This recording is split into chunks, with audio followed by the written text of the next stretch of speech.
On est juste venu te dire en personne qu'on peut pas te donner d'argent. Alors arrête d'en demander ou de téléphoner. Tu ne comprends pas, Mariana. C'est pas ce que tu crois.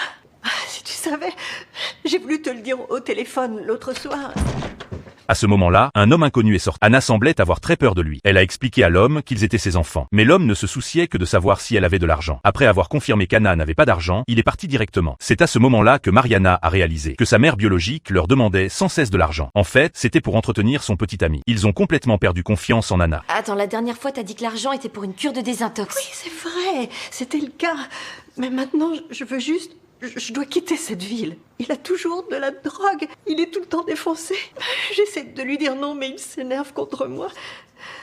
On peut pas te donner d'argent, je suis désolé. De retour à la maison, Mariana a remarqué que l'humeur de Ressus était un peu anormale. Puis Anna a voulu discuter avec Ressus de ce qui s'était passé dans la journée. Mais Ressus pensait que ce n'était pas nécessaire. Elle a insisté en disant que leur mère biologique n'était qu'une menteuse. Elle a pas inventé son connard de petit ami. Et alors, tu crois que si on lui file de l'argent pour le bus, elle va vraiment l'utiliser pour s'acheter un billet? J'ai dit qu'on lui donnerait pas d'argent, non? Tu le pensais? Ouais, ça veut pas dire que j'ai pas de la peine pour elle. Mariana savait qu'elle ne pouvait pas changer son point de vue. Elle s'est retournée et est partie pour aider leur mère. Ressus a consulté des sites web sur les refuges pour femmes. Il a trouvé un site approprié. Alors il est immédiatement allé voir Mariana pour en discuter. Il a suggéré d'envoyer leur mère biologique dans un refuge pour femmes. Non. Ils sont gratuits, on n'aura qu'à la déposer sur place. Et ensuite, elle dira qu'elle a besoin d'argent pour vivre. Pour du dentifrice, de la nourriture ou je sais pas trop quoi. Sauf qu'elle achètera pas à manger avec. C'est comme ça qu'elle fonctionne. Elle rentre dans nos têtes et fait tout pour qu'on la plaigne. Et ensuite, elle se sert de nous. Écoute, on doit plus jamais retourner chez elle, d'accord?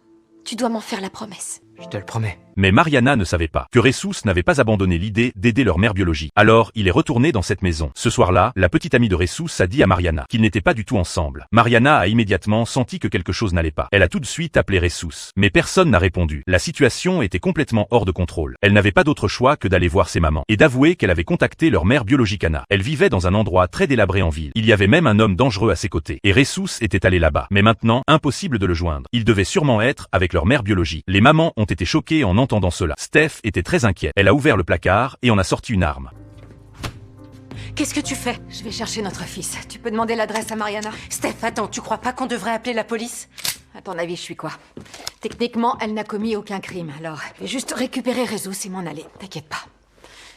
Mariana, il me faut l'adresse de cet endroit, s'il te plaît.